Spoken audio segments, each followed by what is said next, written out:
กำเนิดบ่อาจเลือกเกิดตามลำพังใจ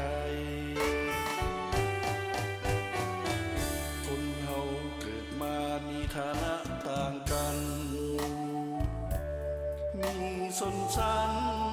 สู้ยันในสังคมมนุษย์จงยอมรับสุขสตาของตนต้องสู้สนสร้างตนให้สมกับเป็นคนชีวิตคนบ่มีหยังแน่นอนหูทอดถอนบทเขียนชีวิตไปทางดีอย่าได้บ้าเบ่งประสบชีวิตตนเองข้าจึงห้องเพลง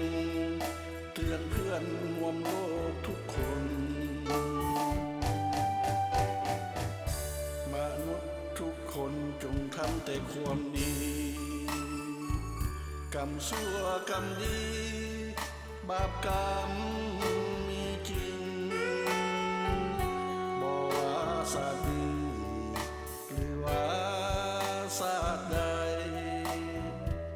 ควรจำใส่ใจความสุขและโศกเศร้ามาจา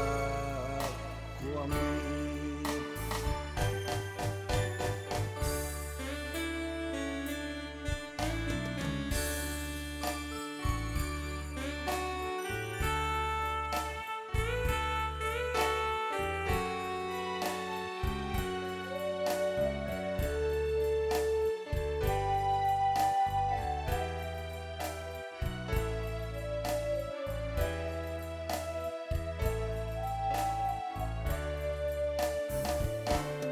ชีวิตคน